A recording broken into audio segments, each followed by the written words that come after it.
So, hello Anton. Hello, how you doing? Oh, Welcome to this show and to this little interview. I'm glad you are here. thank you so much for the invitation. Hello, everyone. I hope you have a nice day. So, I'm here, and it's a big honor for me. Thank you so much again, and let's start it. Let's start this. Awesome, awesome. So, first of all, I want to thank you, Anton, for your work on YouTube, because your video, the universal, does the universal guitar technique exist, has changed my point of view on how to practice and to play guitar entirely. I mean, I was laying desperate in bed after watching this video for 2 weeks because I was like, oh shit, there's so much to do, but I stopped crying at a certain point and start doing and working something, and Oh my God. really my technique and my awareness about my technique evolved to another level. So this video changed me a lot, and I want everyone who is going to see this now to stop this interview first and watch the whole 2 hours of that video, because it is definitely worth it. So thank you for that. Before we begin, yeah, as a little. Thank you. So Thanks so much. now, Anton, the first time where you kind of appeared in the guitar scene was when I remember clearly back in the day when some video appeared of you where you were like 14, 13, 14 years old playing Scarify, Paul Gilbert, and all these technical, amazing songs. So my first question for you is, what would you say? Could you summon up the main reason why you were so much better than everyone else at that age on playing guitar? Could you imagine that there's a certain reason or a certain way you practice or something like that that other people didn't do? Or is it talent or magical bean that you swallow, or magical pill that you swallowed? Well, I won't tell you about my drugs and pills. It's like Compound V, right? From the Boys Oh, series. yeah. Anyways, I would say that it's a combination of all things, and I think, well, in my teaching experience, and when I see a lot of different people, when they practice, when they start doing things, and they get questions and they find something new, I think a lot of, you know, a lot of change can be done with psychological, kind of point of view, because when we consider this practicing process, it has a lot to do with concentration. It has a lot to do with, understanding that you're doing something wrong. Because when people spend like month, 2 months, like have a year on something, and a lot of people, because they saw some information out there on maybe on YouTube, maybe someone told them, and they spend a lot of time on doing those things, and they kind of, they think that maybe in if I don't get any results in like 2 3 months, maybe I will get them like in a year or two, and they continue doing the same things over and over and over again, and basically you always have to keep yourself, maybe it's a part of character. So I think people have to really understand what they're doing. They have to think about it all the time. If you don't progress for a month or two, and if nothing changes, maybe you have to change some things. Maybe your approach, maybe how much time you spend on it. Maybe you have to change your day schedule, and maybe you have to, because some people, for instance, some people, they lose the concentration after like 20 30 minutes, and maybe it would be better for them to work for 20 30 minutes and then like take a rest for 5 10 minutes and then work again. And some people just work and practice for few hours straight, and they just lose the concentration after 5 minutes, and basically everything they practiced and everything they've done after those like 10 15 minutes is a waste of time.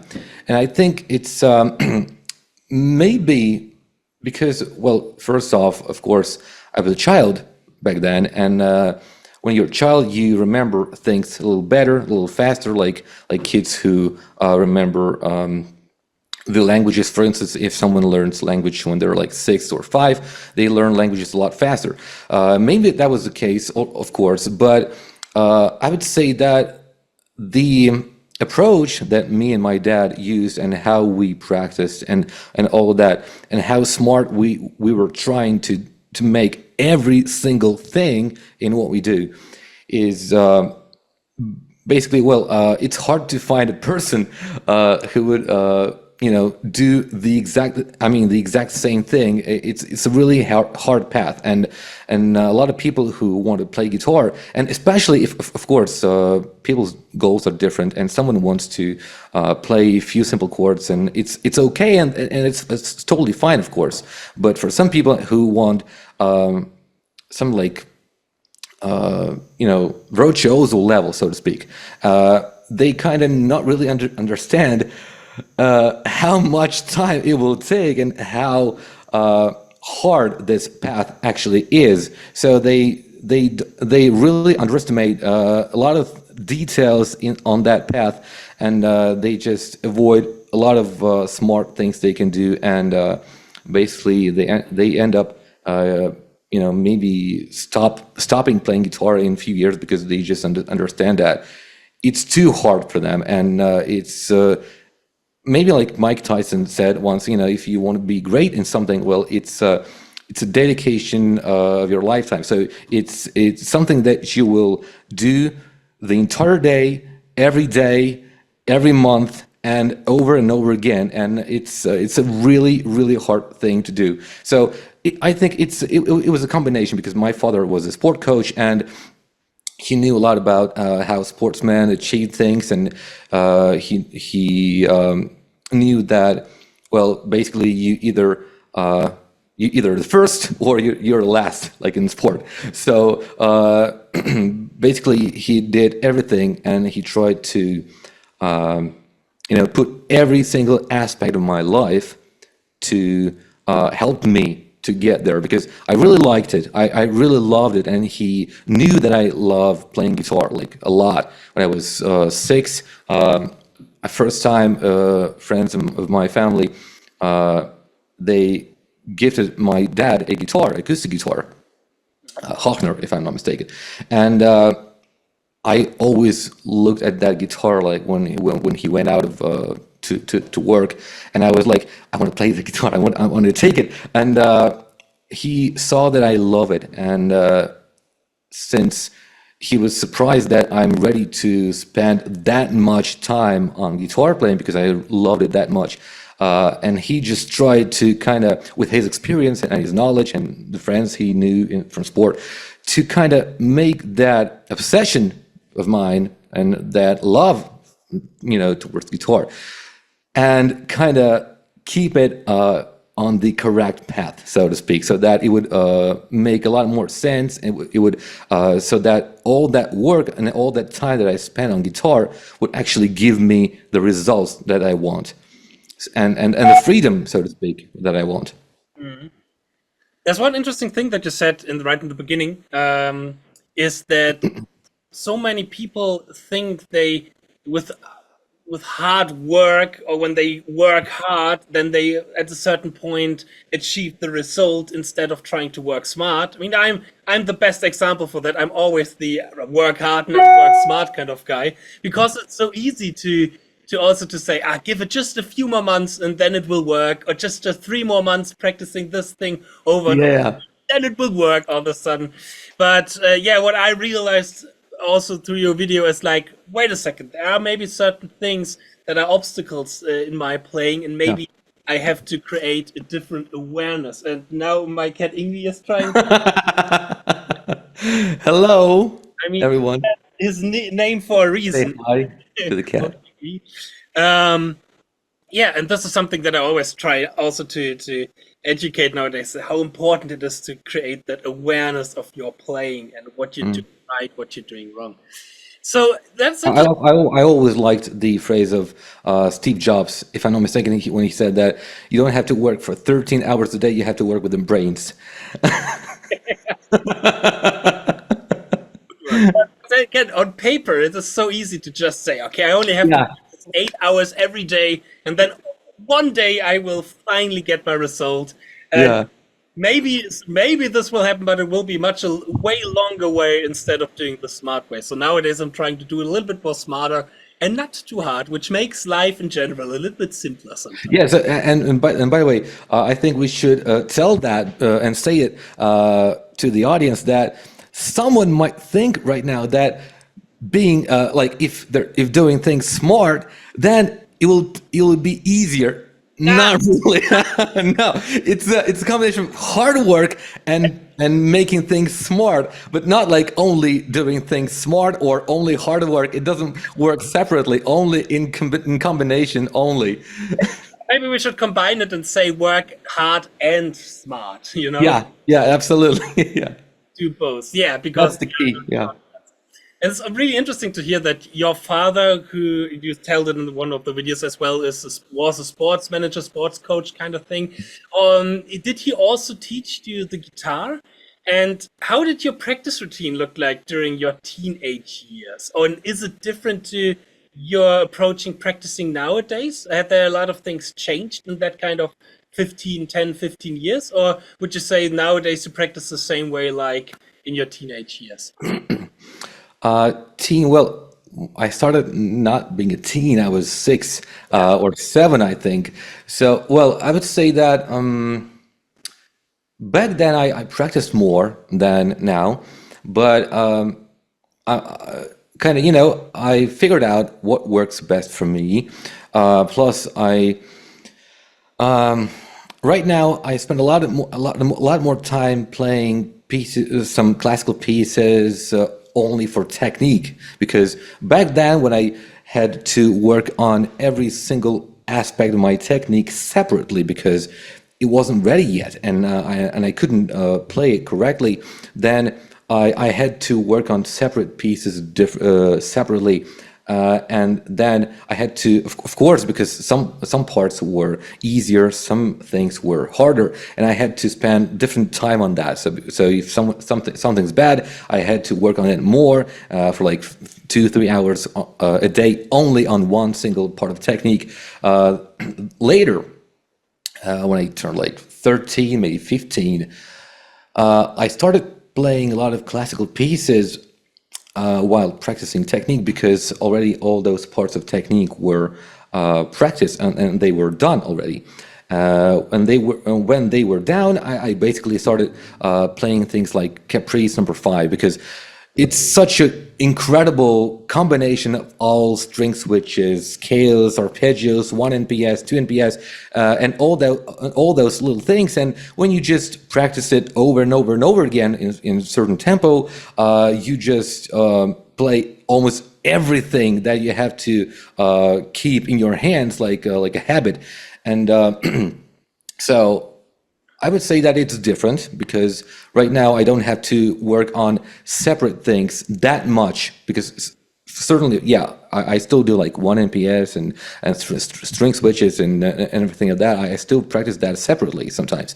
But right now I have a lot more sort of musical approach. Sometimes I think of some lick and I play that, because I already know the technique and I already have that technique, so I don't have to work. I just have to keep that in my hands, in my muscle memory, so to speak, because it's in the CNS and stuff like that in our brains. But anyways, I still have to work on separate things, but it's different now. So it's a lot more sort of musical, so to speak. So a lot more licks, a lot more classical pieces, a lot more musical stuff. Back then, I only worked with exercises in the beginning, only exercise, and that was one of the hardest issues for a lot of people, because in the beginning, when they're like, okay, so now I'm gonna play some lick in a few months, so I gotta start learning the caprice or something. You can't. Because firstly you have to work on a lot of exercise, and it will take a lot of time, and it's too boring. And if you have fun with guitar in the beginning, well, if you have fun while practicing, then you don't practice. So the exercise that you did in the beginning, was it more like exercises that also has a musical purpose, like 3 note per string exercises or arpeggios, or was it more like 1, 2, 3, 4 kind of chromatic things and the spider thing and all these kind of things that people teach a lot to beginners?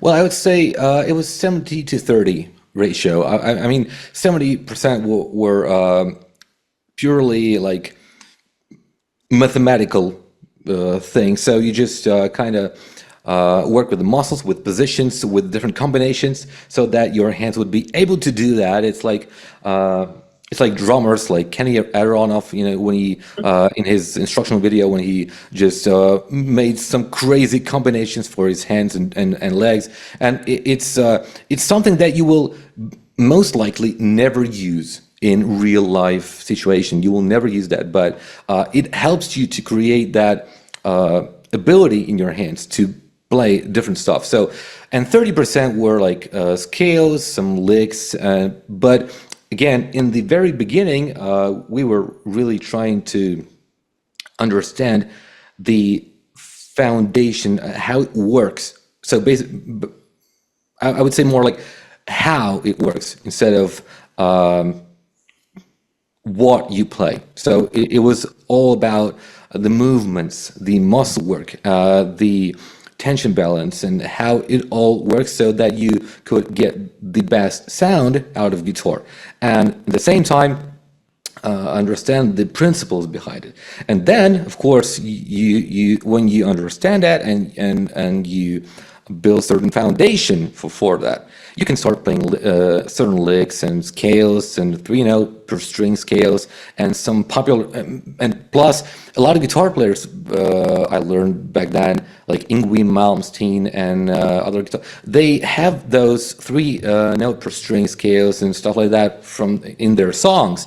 So I started learning certain songs like Trilogy was basically, I would say, my first song I ever learned, actually. Okay, okay. Yeah, yeah. So it was the first. Well, of course, I didn't play it in the original tempo. Okay, so I just learned. I just learned it, and when the foundation was basically down, and we understood the process a lot better. Of course, not that great like I understand it now, but of course, a lot of things were understood already, and I started learning something harder because, well, my dad, as a sport coach, he always told me one thing, that there are 2 ways to the top from the beginning in your skill to the like greatest level. And one thing is you start from the easiest things, then you take a little harder things, harder things, harder things, harder things, and then the greatest things. But or you can go straight to the greatest and hardest things straight away and practice them slowly, but you already start you start working with the hardest things right away, and you have a lot more understanding of what your hands will actually have to play in certain time. Yeah, totally. Yeah, slowly, of course, a lot. Even sometimes you have to even separate your hand and split up your exercise and play the part only with your right hand Yes. without the hand at all, and sometimes only with your left hand and not playing it with your right hand, so that you wouldn't concentrate on 2 hands at the same time and fail, for both hands. So you have to kind of split up and work on each part. Yeah, 100%. That's exactly one way how I do it nowadays a lot, splitting up the hands, Yeah. focusing on one hand. That's really important. Yeah, it's really interesting because, yeah, one of the first songs that I learned in the beginning, definitely not the first song, was, for example, Blitzkrieg by Yngwie. And it sounded like shit. But I believe now to this point that just facing this hard kind of thing, this really difficult music back in the day, as somebody who just played for 1 year or whatnot, helped my brain to understand or to prepare for what's about to come in the Yeah. future. So yeah, I always say also, as well to my students, don't be afraid of hard things. It's just so the important is how you approach them with which kind of practice routine or which kind of point Absolutely. and everything. So that's Yeah, yeah, really, really, really interesting. So, did you grew up listening to a lot of these kind of shreddy music? Because when you were 6 years old, like 6, 7 years old, it must be 2001, 2002, something like that. And YouTube did not exist back in the day. So what was your source of music? Was your father a big fan of this kind of music, or was it like that you somehow discovered Ingwie and then said, "Okay, I want to play like Ingwie, I want to play like Paul or whatnot"? Um, I would say the first band after which I wanted to play on guitar were AC/DC. Yeah, cool, awesome, yeah. So, and still, the funniest thing to me, still, the AC/DC is number one band for me personally, and I really love them.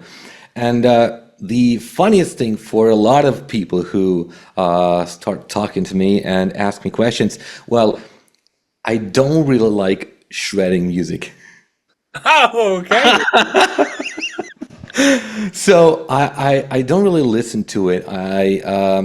And sometimes people ask me questions about new Paul Gilbert song or new Ingwe song or new shredder from YouTube, and I'm like, what is that? Because, not because I don't like it, not because I don't like that guitar player.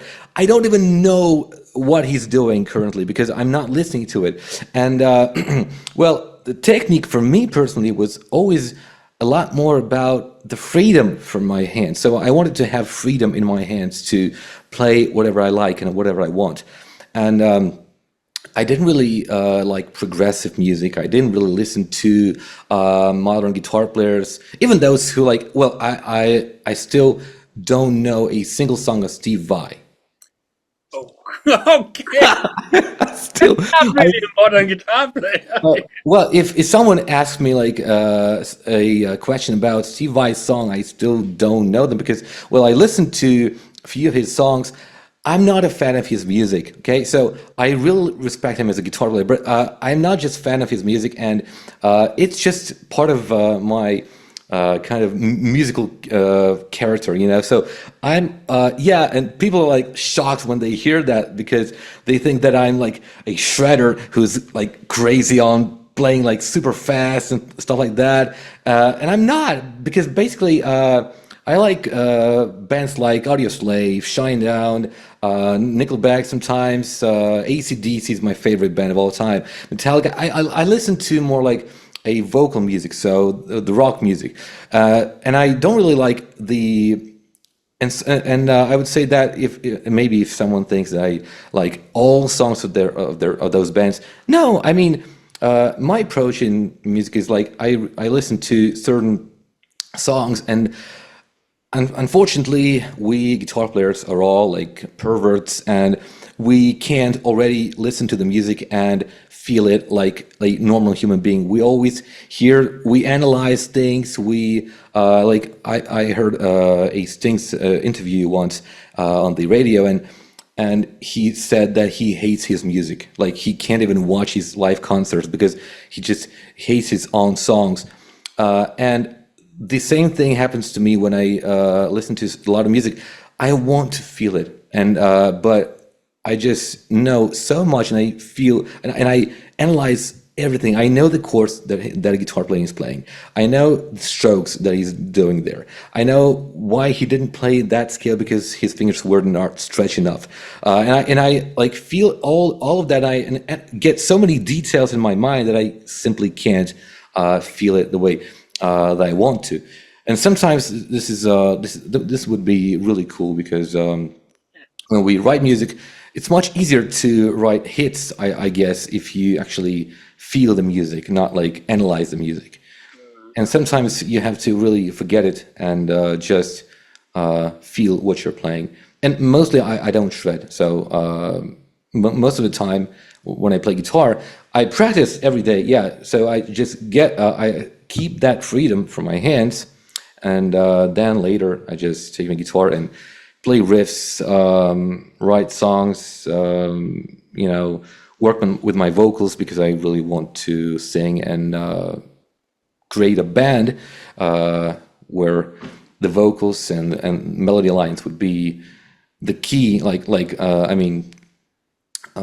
the most important thing, not like shredding, because I think shredding is something that I want to use only in solos, sometimes if it's needed for the music, and is a separate action on stage. So when one guitar player is on stage and everyone else left, and you're there to like show everything what you can do on the instrument, and you can make a show out of that.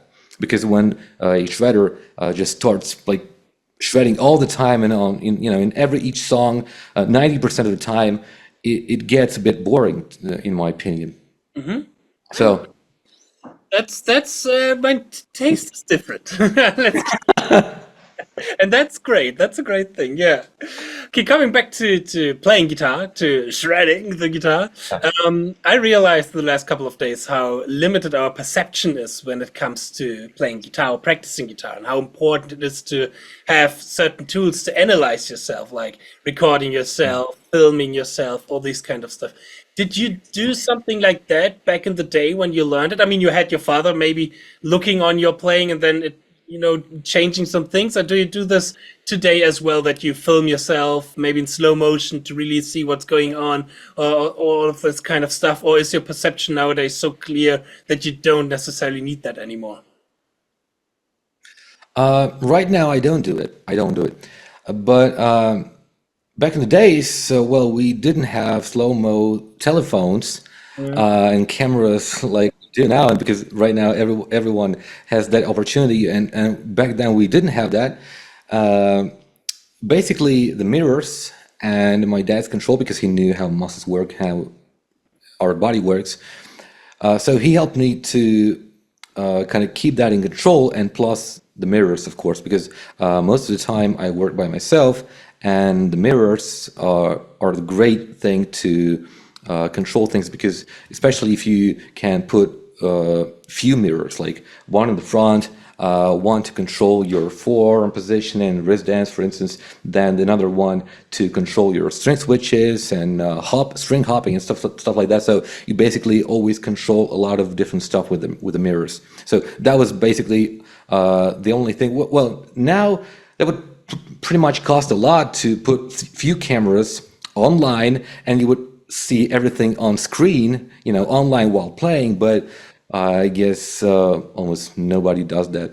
So I think the mirrors is the best thing Yeah, and that I had at a certain point, you remember that feeling on how it felt when you're doing something correctly, and then you don't necessarily need maybe this kind of tool to analyze your playing anymore.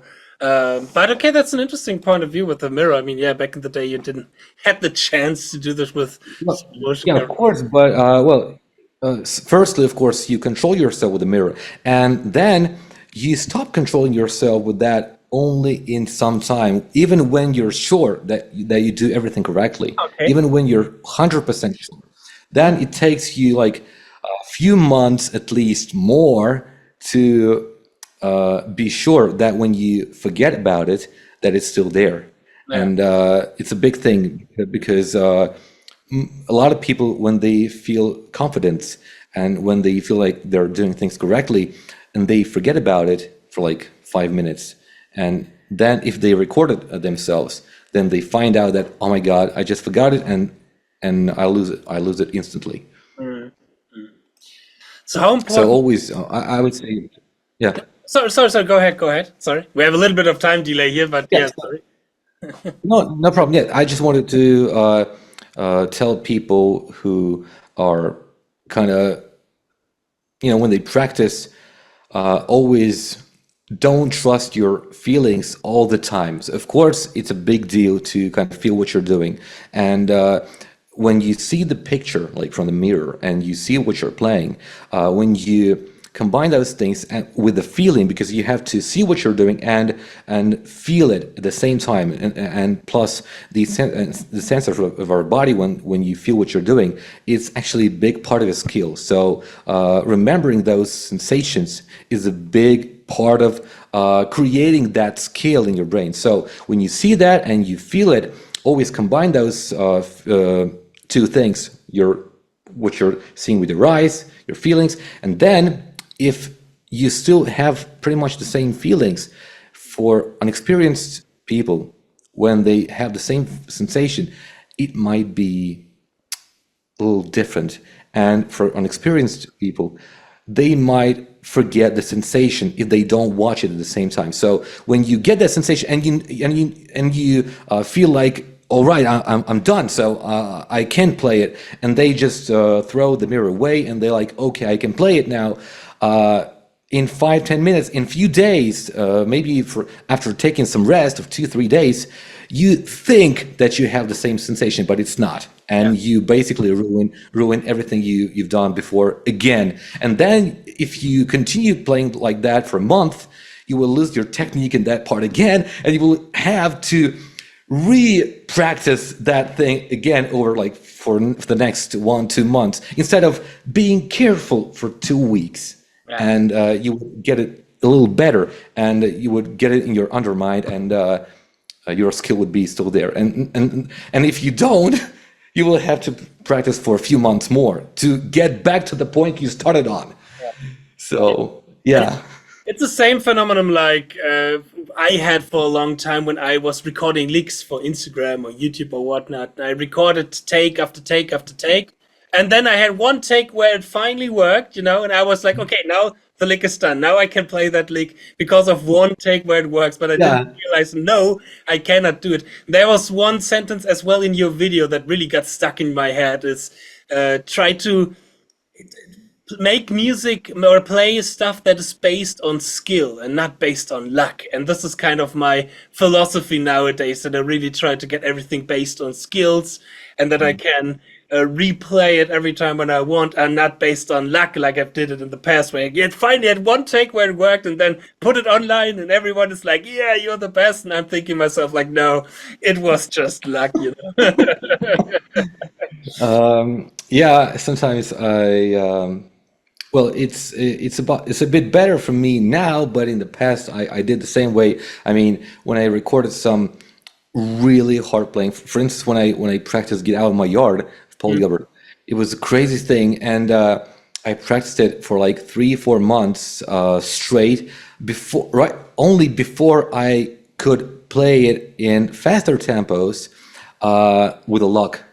Because the percentage of fails was too high, like 50%, 70%, and it's still not good. Until it's 99.9%, it's not good. So just slow down again and practice it again, and until you really hit that habit, and it's there in your brains, and you can't lose it. Yeah, totally. So I believe we're on the same page when I say that we believe in the universal guitar technique, because this kind of universal technique, it existed in violin, in piano, and all these other instruments. Why shouldn't it also get or be there in guitar playing? And as an educator, we're also on the search for it. But however, every person is different in terms of anatomy, and at which points would you say, or which kind of movements and techniques are universal for you, and at what point do individual anatomical characteristics starts come into play and might need to be considered? Well, it certainly depends on a human being, but I would say, in my experience from like hundreds of people that I saw personally, it has a lot to do with the habits that certain person created before, and not only guitar habits, and because sometimes people write with the pen with certain grip, like and they write a lot in their lives, and this grip seems more comfortable for them, right? But and they have certain tensions in certain areas because of habits from their life. Maybe they work on some work where they have to tense certain parts of their hands. Doesn't matter. So I think it has a lot to do with the habits. Anatomically, I wouldn't say that people are that different, honestly.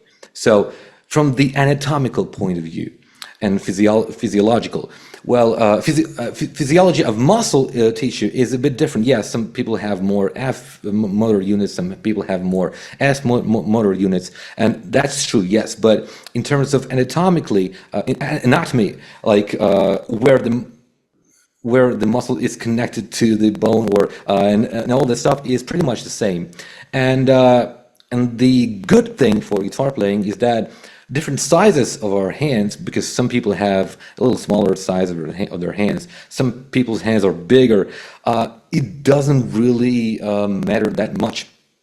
And I had a lot of people who thought that my hands are big and bigger than theirs, and then they took the VIP lesson one-on-one, and we found out that their hands actually bigger than mine.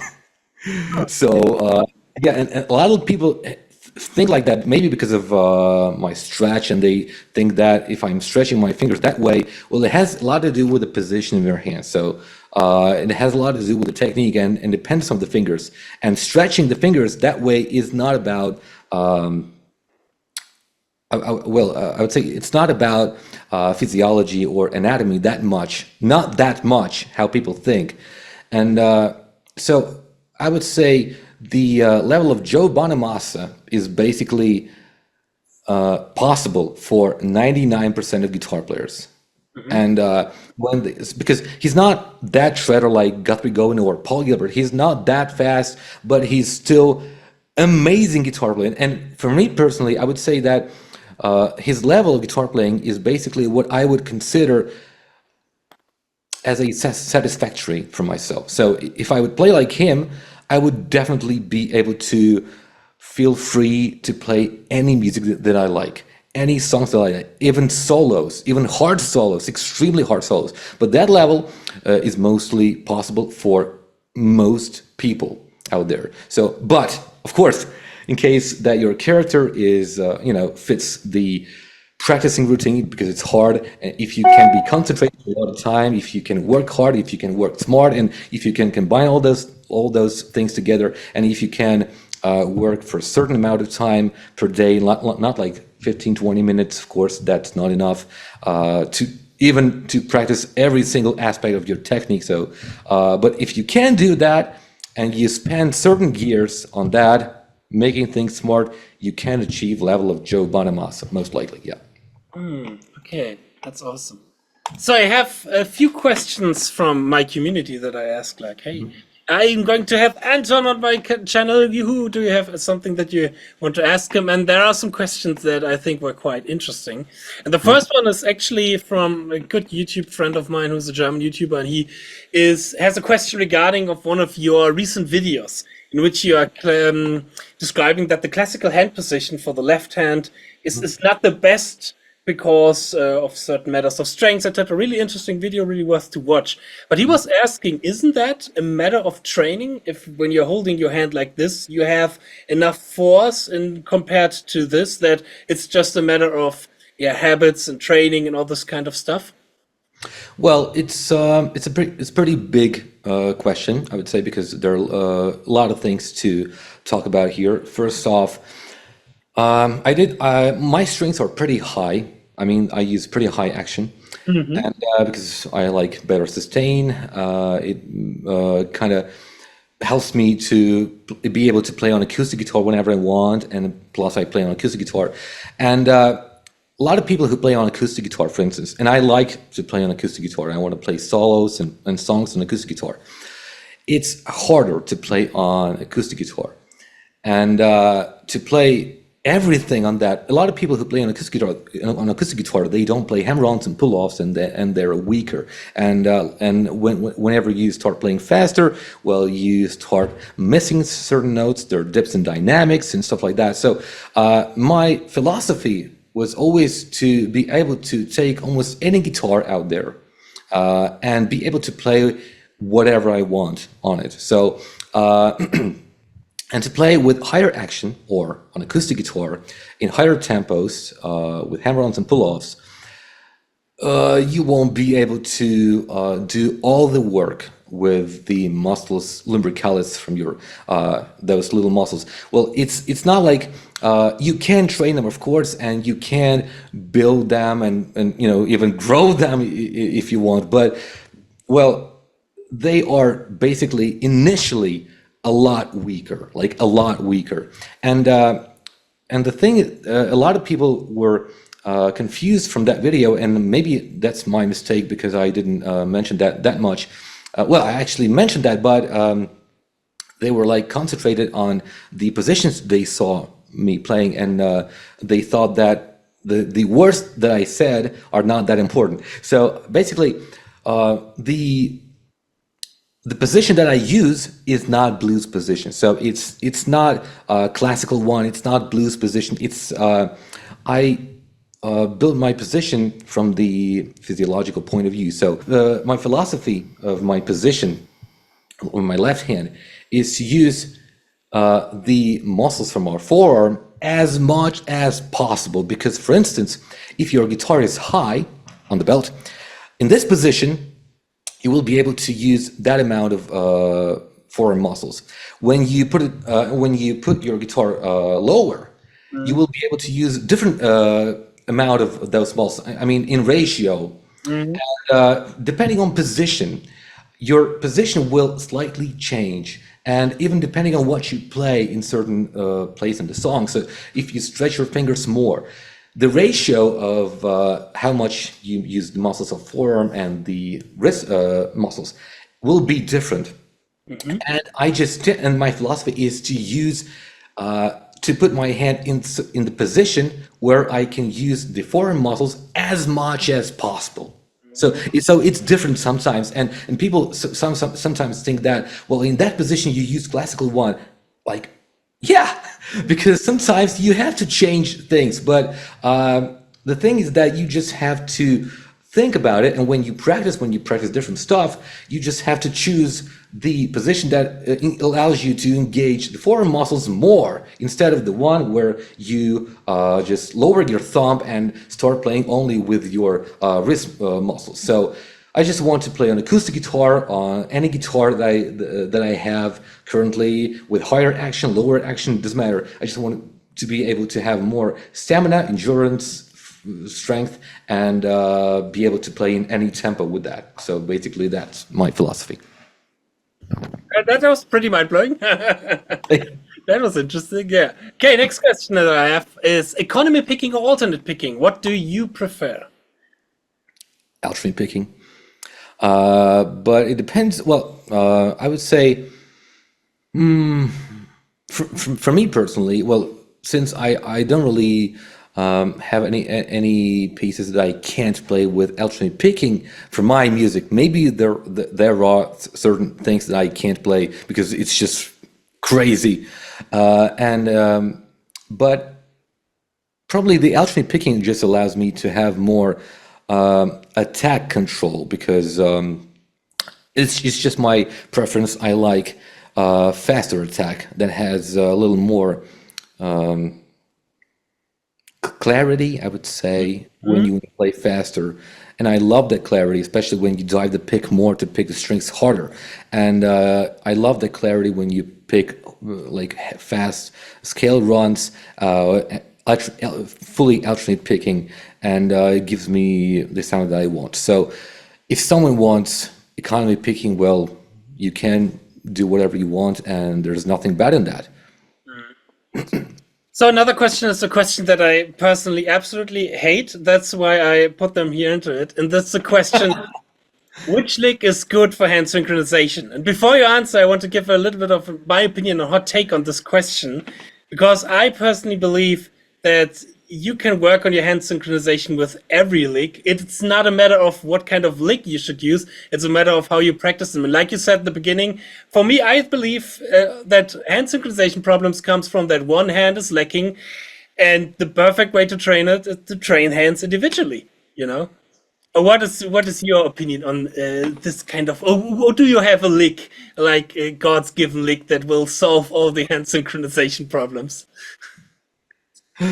Well, that would be so awesome if certain lick would fix the synchronization problem, but there is no lick like that, unfortunately. And I would say it has a lot to do with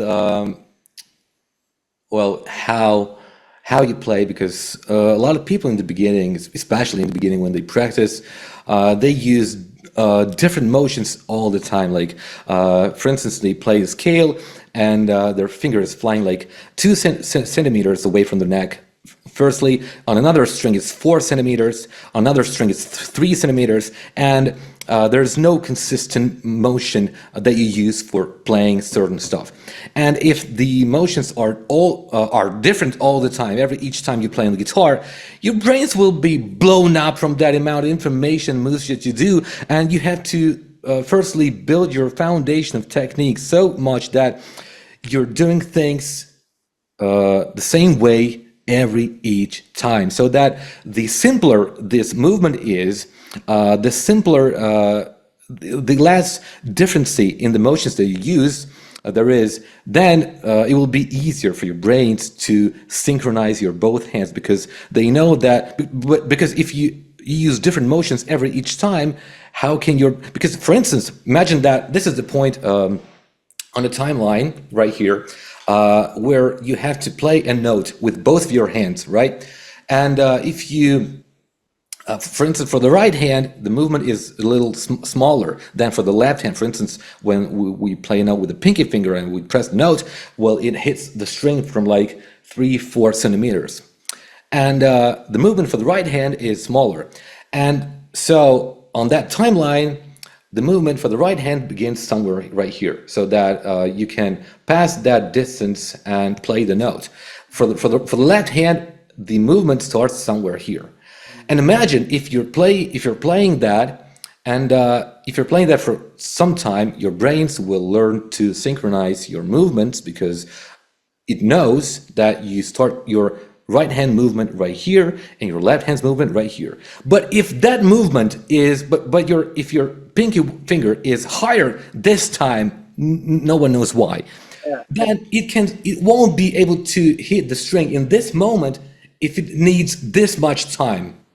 So if you don't know that, your brains will start that motion that had to happen like 25 milliseconds before this moment. It will start this motion 25 milliseconds before playing the note, and where your finger will be in the moment of playing the note, right here. And then you get the synchronization. And a lot of stuff like that happen when you play, and it's a matter of how you practice. That's why the technical point of view here is the most important. And plus, well, there are lots of regarding the exercise. I would say the exercise is about how you engage that information on how the brains work and how that skill works. And the exercise, well, there's certain exercise with tempo and the click that we can use to practice synchronization in order to create even harder, so to speak, situation for our brains to calculate all of that, so that it would train our brains to do that. But, well, I take money for that, so I won't tell it here. Anyway, sorry for not answering that in that much detail, but I hope that even understanding that there's no lick, and it's all about how consistent your technique is. I would say that it's already like 85-90% of the synchronization. So if you have synchronization issues, just try to make your movements more consistent and your technique better, and overall better, like in all terms, like amplitude of the motions, how clean you play, how consistent you're muting the wrong strings, and how your hands are moving. And if you build it, you will get a lot better results in synchronization, like instantly. Okay. But now you've got me hooked. Where can I get more from you? When I want to learn more from you, where's your page, or what do you offer for people that now, after seeing this, want to learn more from you? Well, in my guitar academy, in my online guitar academy. So if you want to join it, guys, just send me a message in Telegram or Gmail. There's information on my YouTube channel. There's a link to my website, so you can join it. And there's like a lot of lectures on how it all works. And if someone wants to, so just let me know. And is it also possible to get one-on-one lessons with you? Well, because of because of vocals, and I spend a lot of time working with different stuff right now and writing music and even 3D modeling because I have to plan my shows and stuff like that. Well, I just work a lot these days with a lot of different stuff that I will have to use for my shows and band. Well, I do the one-on-one lessons sometimes, but pretty rarely, and they're not cheap. Okay. All right. Good. That's good to know. But God damn it, because I'm now hooked. I want one. All right, thanks.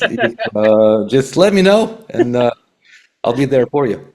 So, what are your goals? There's a final question for the next 5 years. What can we expect in the future, Anton Oparin? You already mentioned songs, music you're working on. Let us know a little bit more about that. Well, basically, right now, everything got stuck because of my vocals. Because singing is another profession, and it's not about talent. Yeah, so I can tell that for sure right now. And after like tons of information that I've found out after that point when I decided to become a vocalist, well, right after I'm able to sing things that I want to sing, I will probably.